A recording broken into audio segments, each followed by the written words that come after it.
Hello, good morning everyone. Welcome to our session on building water resilience to achieve long-term sustainability. Today is a really important day because we are addressing our most precious resource. And with this, I just give the floor to Assunção Cristas. Thank you very much.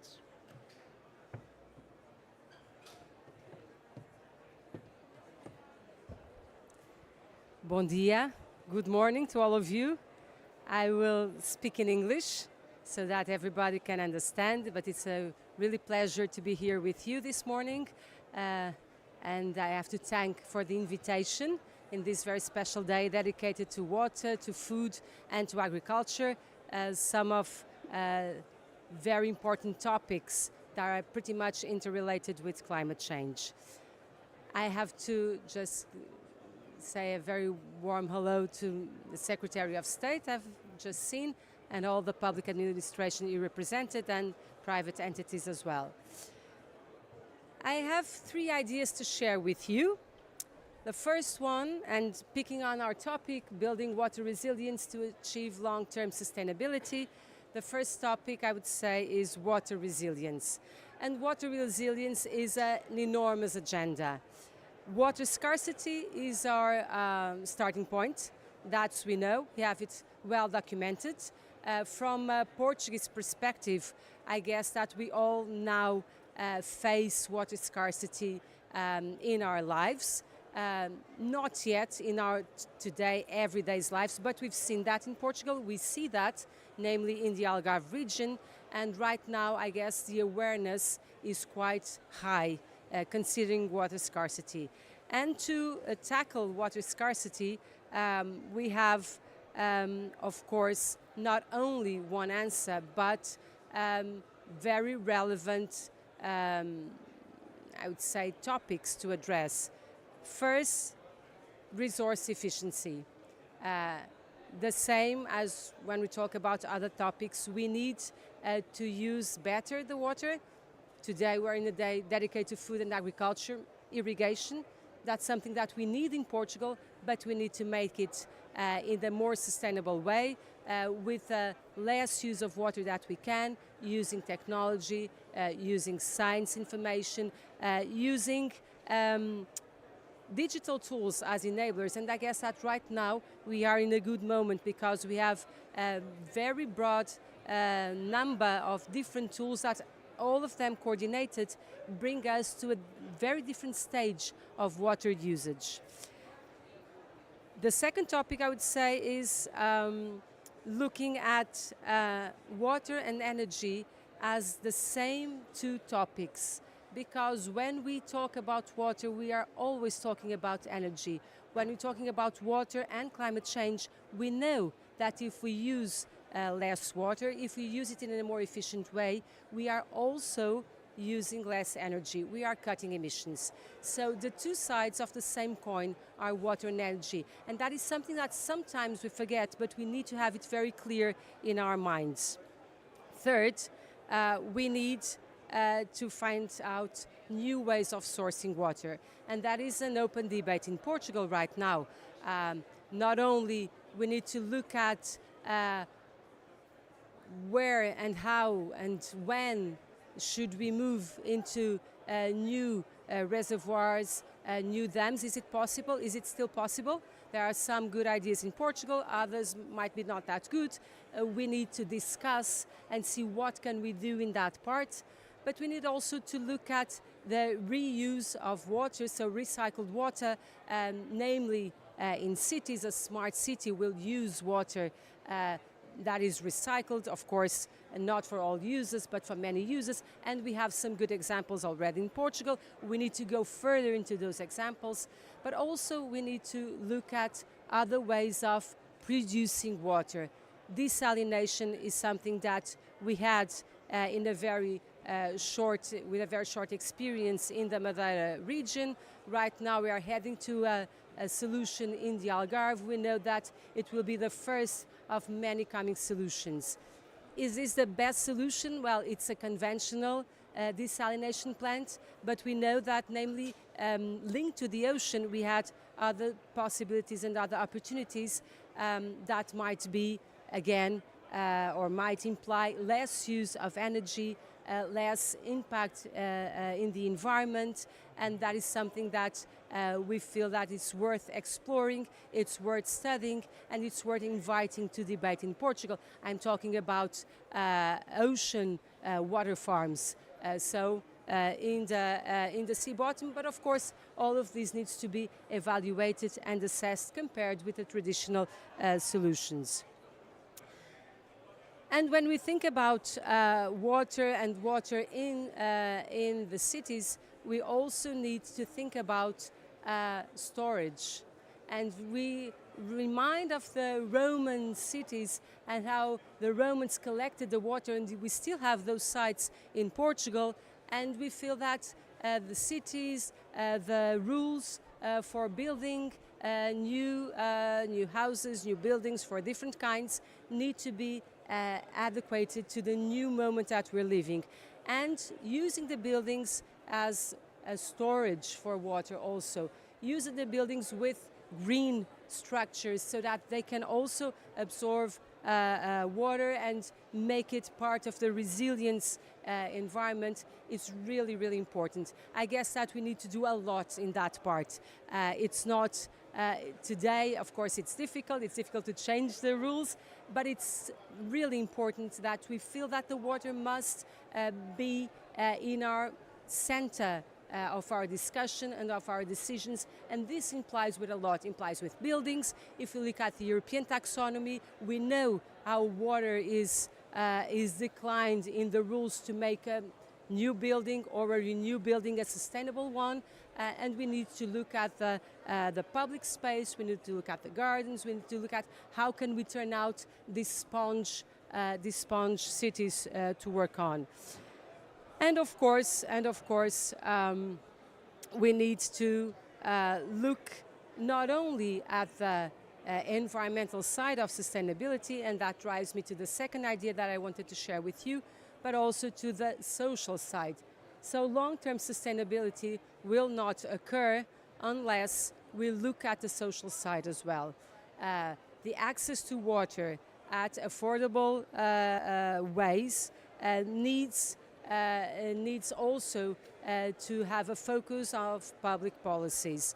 Of course, we know, and we should be very clear about that, that the financial and economic system, saying in other words, the price of the water needs to reflect the value of water, needs to reflect how it costs to bring water to our homes, to our resorts, to our hotels, to our service buildings, offices, and so on and so on. And that is very clear, although I have to say, at least in Portugal, we still have work to be done in that part to make sure that the price of the water reflects all the costs implied and functions as a right incentive for a very careful and efficient use of the resource. But on the other hand, we need to make sure that everybody, every family, every household has the possibility to access to the water in just conditions. And this needs to be tackled under social policies. So one thing is the price of the water that everybody should be able to pay, and that should reflect the costs, and that should reflect a good incentive to a very careful and efficient use of the water resource.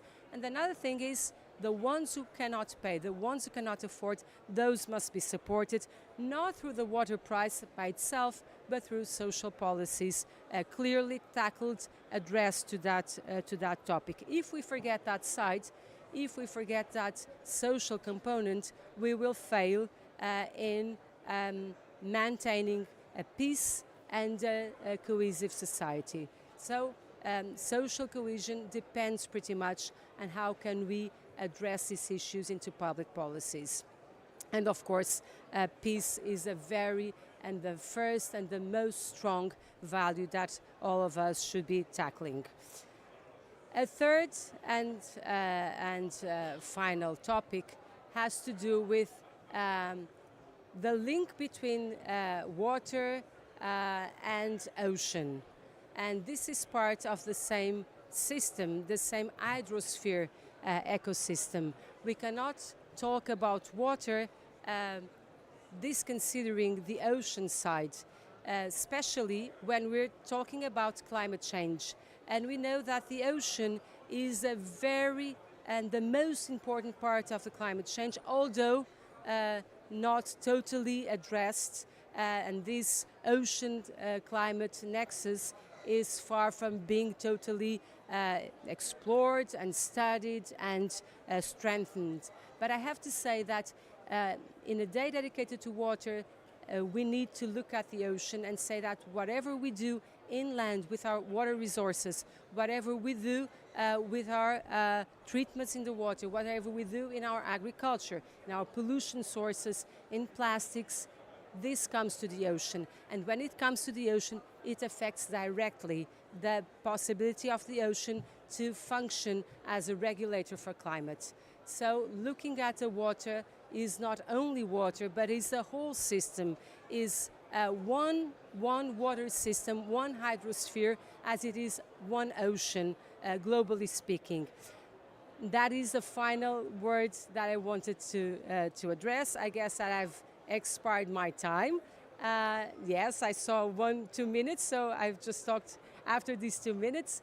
But to say that in 3 words, scarcity has a lot of responses, and the first one, I guess, should be always an efficient and good use and careful use of the resource.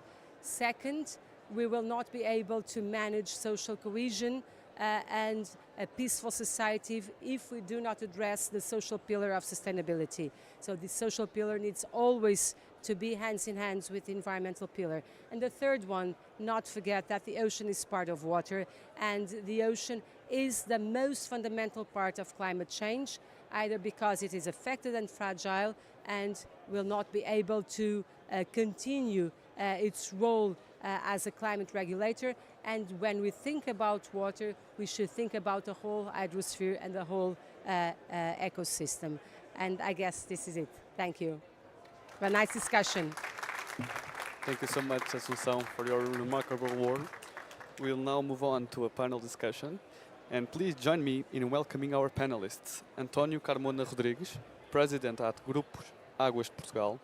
Richard Westner, VP of the Cities Product Advancement Group at Bentley Systems. Maria Susana Carvalho, Head of Sustainability and Climate Transition at Bondalti. And Jason Morrison, President at the Pacific Institute and Head of the UN Global Compact CEO Water Mandate.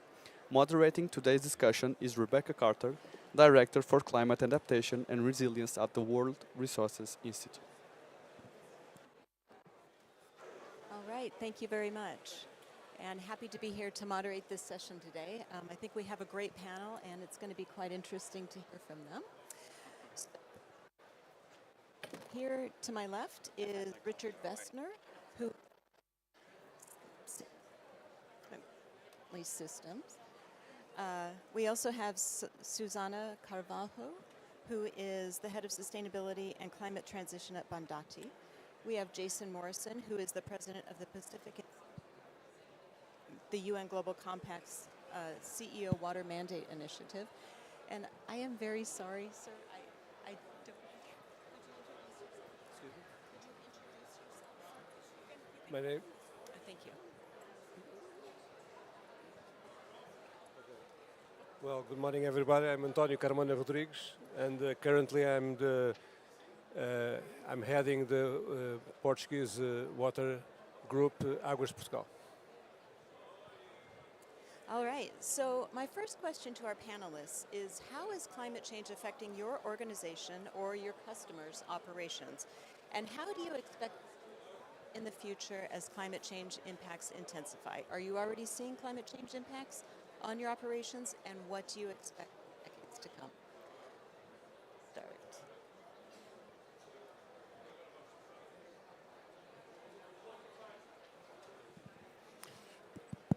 Good morning.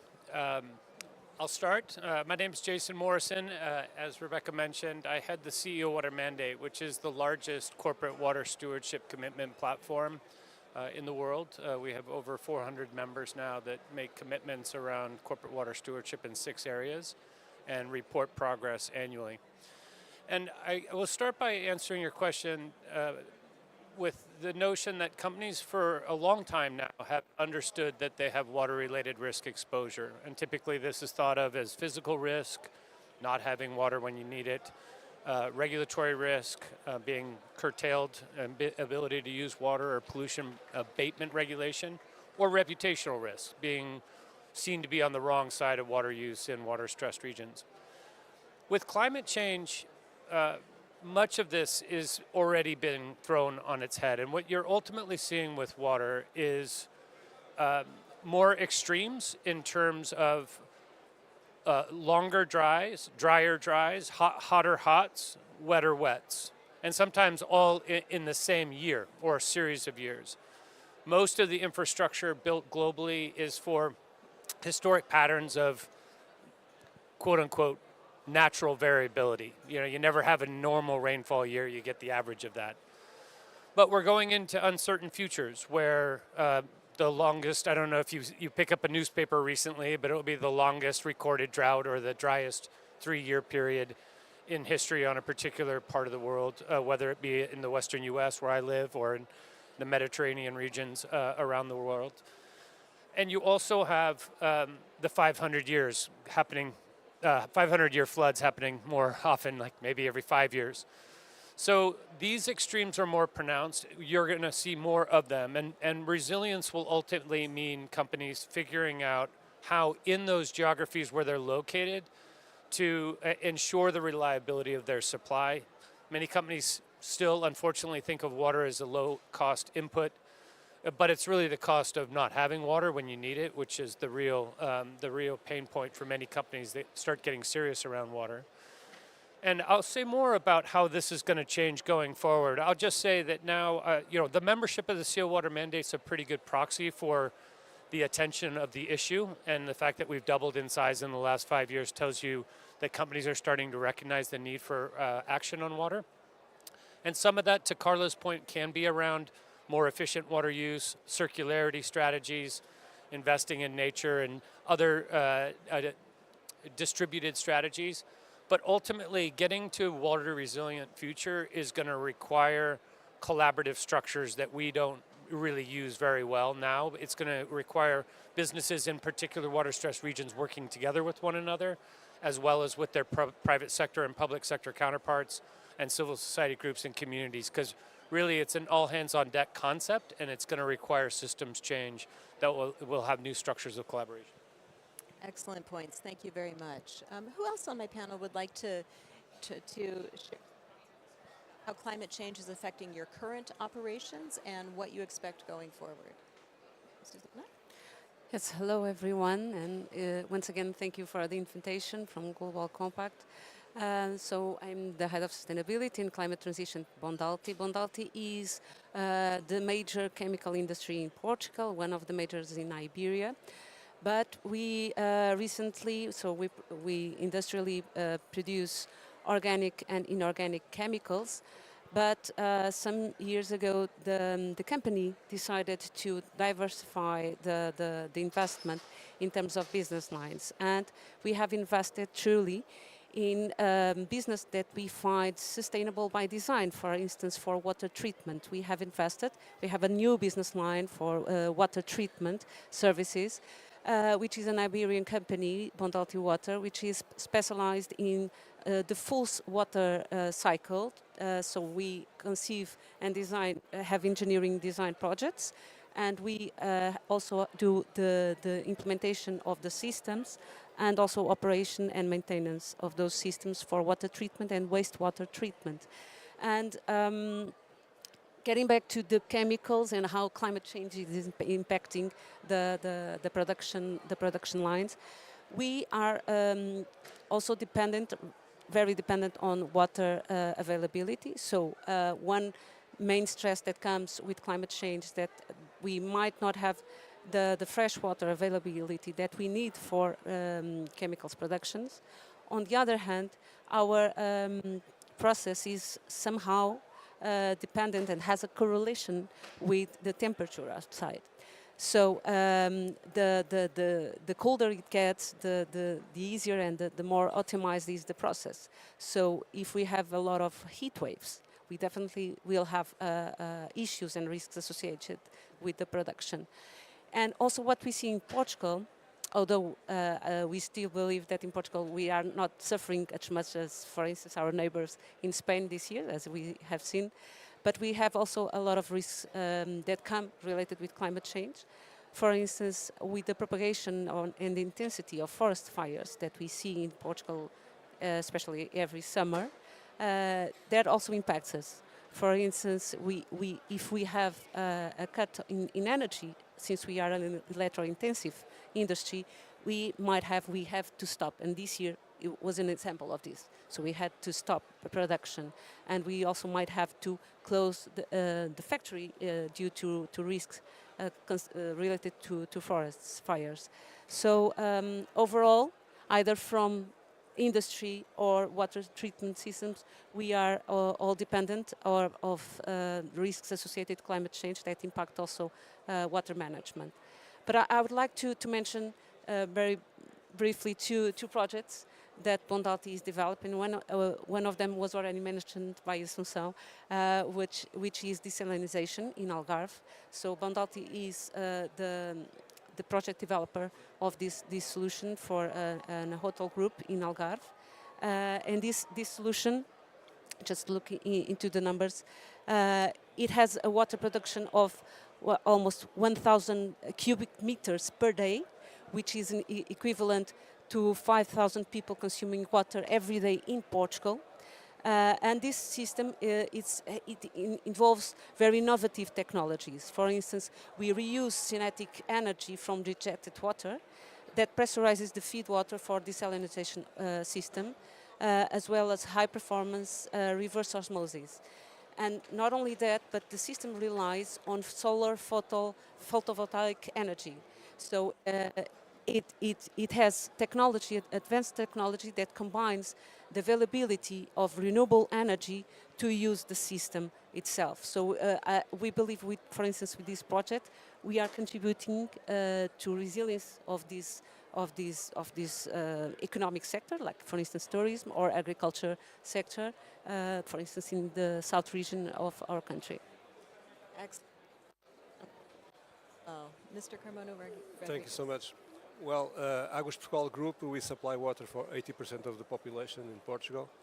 And so, pretty much in the line that was said before, we are facing new patterns of availability of water. And I would say different patterns not only in time, but also in space. I mean, there is a general trend of population going into the coastal direction. And so different patterns of demand, but also different patterns of availability, but also on demand side. On demand side, basically due to high growth of the tourism economy, for instance. And of course, this puts a lot of challenges because we have to, I would say, to move from the contingency plans to the resilience plans, and to be more able to face those uncertainties. And of course, that means a lot of flexible solutions that we are doing, creating a more resilient pattern of opportunities to give water to everybody and a reasonable price. But of course, the extreme events, like it was said before, are also a large concern due to the risk of damaging infrastructures, for instance, and water quality as well, and the pollution accidents, for instance. So we have been doing sustainable but also climate adaptation plans to all our areas of intervention. And well, it has been quite a challenge, and we have to look forward with a certain guarantee of preparation to not to be taken by surprise, I would say, in the future.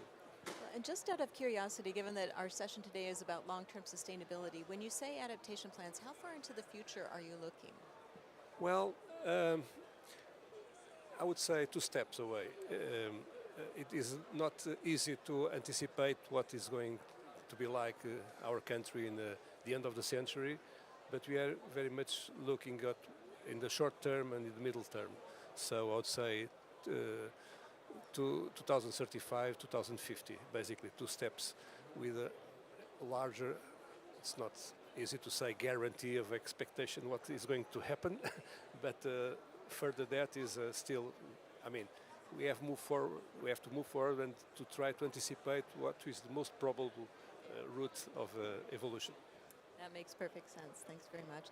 Let me pass the microphone to Richard. So same question, how is climate change currently affecting your customers' operations, I guess would be a better way to put it in your case, and how do you expect this to evolve in the future? Yeah, thank you, Rebecca, and good morning. Thank you to Global Compact for having me today. So I'm adding a technology perspective to the discussion. And let me answer this question by first saying, what are we actually delivering? So we are a global infrastructure engineering software provider. So think about computer-aided design, building information modeling. And now, since a couple of years, there's a new opportunity for the infrastructure, for the water sector, and that is called digital twin. And this is what we provide to our customers, be it states, governments, cities, but also corporates, so that they don't have to stop their services to citizens, but also don't have to stop production, as you said, right? And we are actually helping to transform this infrastructure industry. So we have actually 4 business lines. I'm leading one. So there is transportation, water, energy, and cities. And cities, actually, if you think about it, is where all of this culminates, right? Remember, 70% of citizens will live in cities in 2050. However, 75% of that infrastructure to serve these citizens has yet to be built in the next 25 years. And infrastructure, construction industry is responsible for 50% of the greenhouse gas emissions. So there's a really strong contribution of this industry to net zero targets. But without having that data at hand, to look into the future based on the experience of the past, but taking into account these stresses, right? We're talking about urban resilience, how to simulate that looking forward, as Antonio said, the next, let's say, 5-10 years probably, right? Data-driven. Without that, without the digital twin, where you have a evergreen digital representation of your infrastructure in context, we will not get there. So technology can play a pivotal role for cities, for infrastructure, for the water sector, because we believe there's a nexus between water, energy, food, but also transportation, mobility, right? All of this has to be seen in context. If you continue making your decisions in a bubble, and I'm a water engineer by profession, right? If you look back, we were always looking at the water sector without looking at the others. And now we have a possibility by sharing all that information in layers of data so that we can make data-driven decisions going forward so that we take everything into consideration. And I think that's a huge opportunity that we have today. We can build on data, we build our decisions on experience, but have to now take into consideration that everything is getting more impactful, everything is interconnected. We see this more and more, specifically in cities where we have this dense population, everything on very narrow space. As you said, it's very spatial, correct? And then everything is getting more extreme. So in the future, I see more demand for this. We see a high demand. Also, one thing I have to mention here, lesser and lesser people are studying technology, informatics, engineering. So there is a lesser workforce, blue and white collar, by the way, and we have to simply do more with less. And that's the role of technology that I would like to emphasize here. Thanks.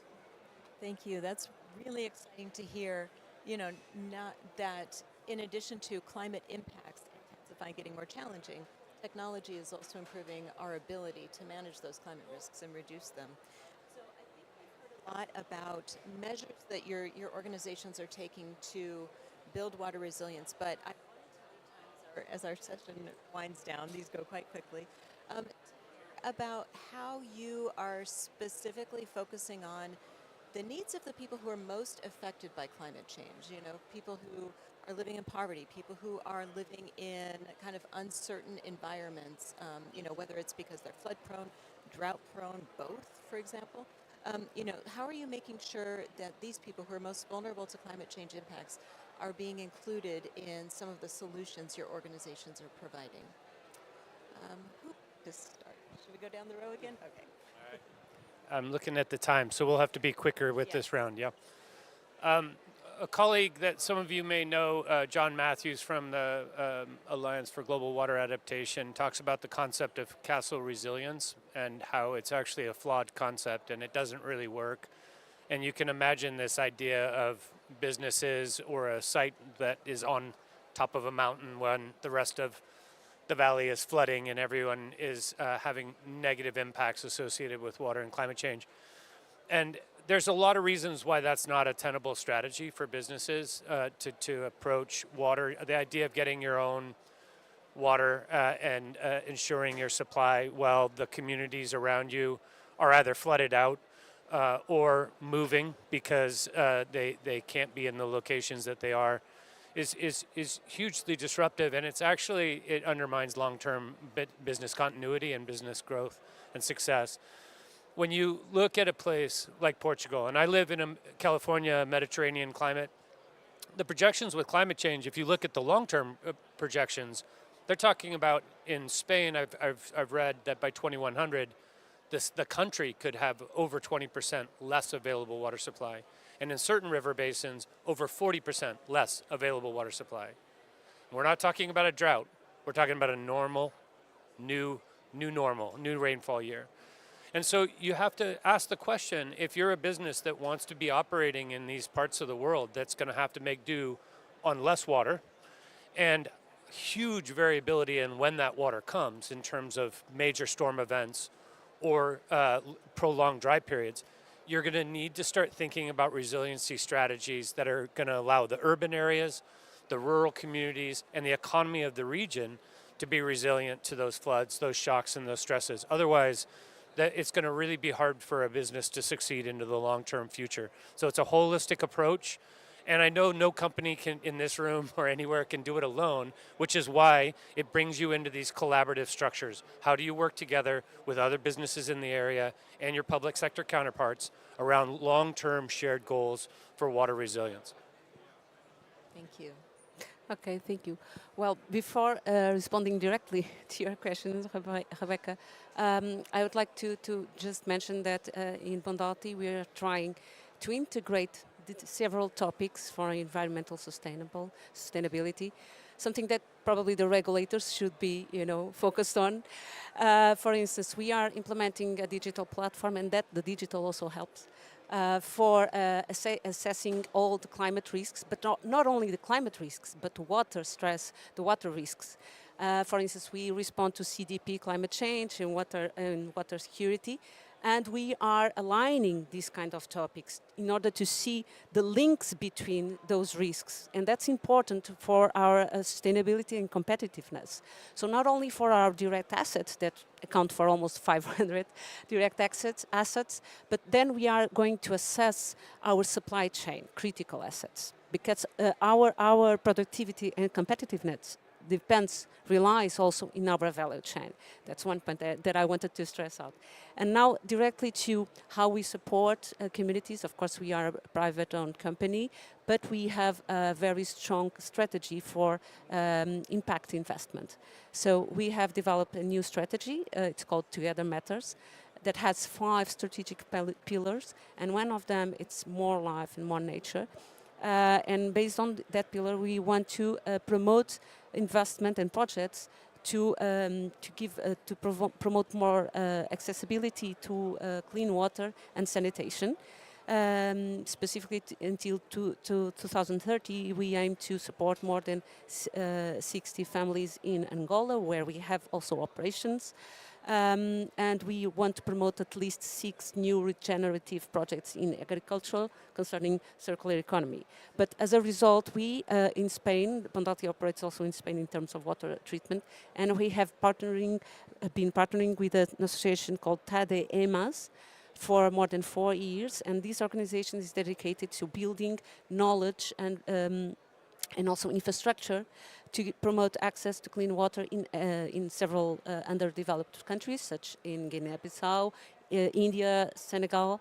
And Bondati promoted last year, for instance, the construction of a new well that supports the access to the clean water, and also financially supporting this partnership that aims to improve access to clean water for daily consumption, to transfer knowledge for the construction and use of this kind of technology, and also community empowerment. This is, I think, the most incredible example. Yeah, thank you very much. Those are really encouraging examples to hear. It's great to hear about those aspects of your work. So, Mr. Carmona, same question. How are you incorporating community needs into your work? Well, yes, different ways. First, we have to look at the situation we have now, and then we are putting a lot of energy on water reuse and for having more flexible sources of water. Some part of the country, in the southwest part of the country, it has been consistently having less rain, and so we also have to connect existing structures like reservoirs to have a network with more flexibility of operation. And with the local communities, we have about 300 municipalities in Portugal, and we are establishing an agreement with some of them, because some of them really have very poor figures on water losses, and with monitoring and hydraulic modeling, we are supporting them to tackle the problem of water losses, and also in the wastewater part of the activity, we are helping some local communities to use the sludges for soil conservation, for instance, and forestation, and so very much in these two approaches. We are also working at this moment with the government to set new standards for the construction, build construction, because so far it has been very poor, the efficiency of the water in the buildings sectors. So at this time we are working with the government in that purpose. Great, thank you very much. And Mr. Besters. Let me refer to 2 statements. One is from Jason saying no one company can do this alone. This transformation of the water industry, of achieving net zero. That's one thing that I want to refer to. And the second, from Antonio here, is this openness and standards. So I believe, to start with, how do we help communities, cities, governments, water utilities? I think 3 principles are very important from a technology perspective. That is open standards. You must be able to understand the data that you share across disciplines. Right? We really have to do more on standardization. Number 2 is really open source as a software company. We want to empower local innovation in cities. And you must be able to really quickly do something with the data you collect. We are not poor on data. We are actually poor on insights. We are collecting a lot of data, but we have to exchange that data.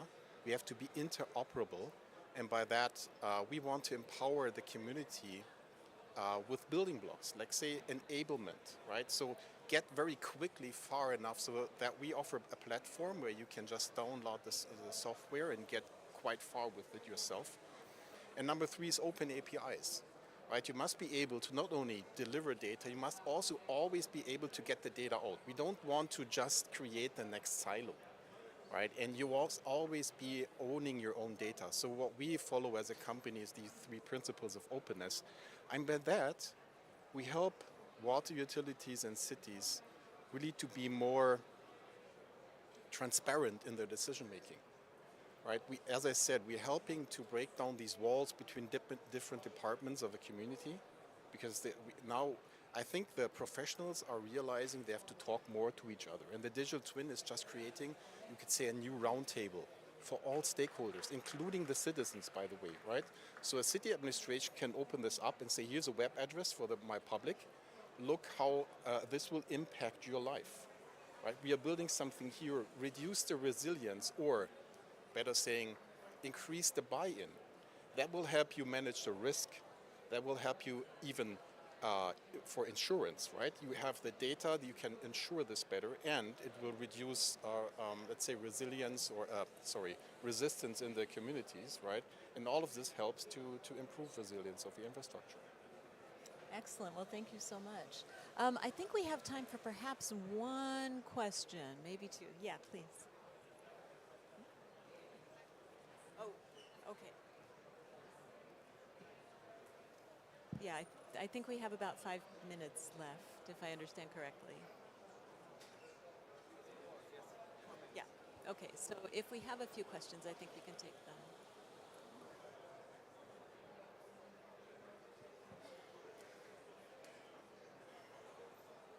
Yeah.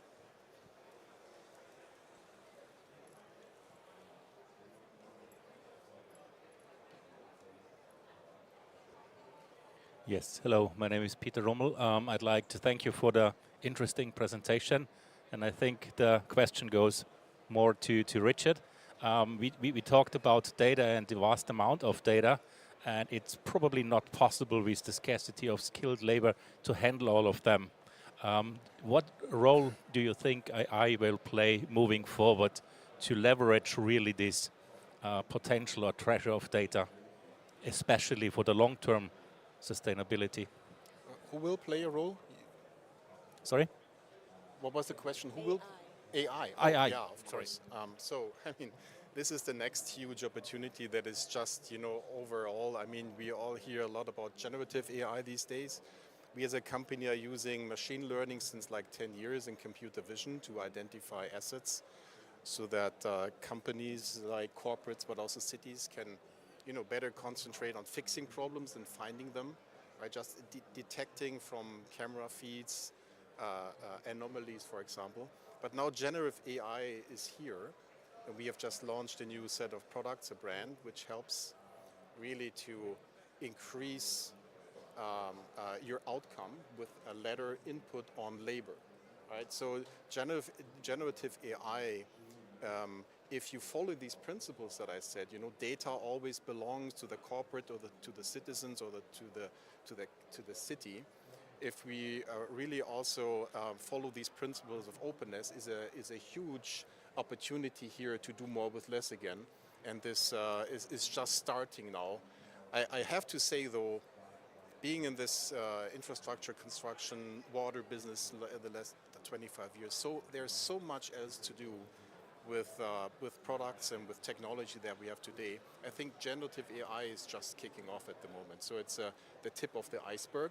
But of course, it's a buzzword. Everyone is at the moment really interested to do more there, but it is just starting at the moment.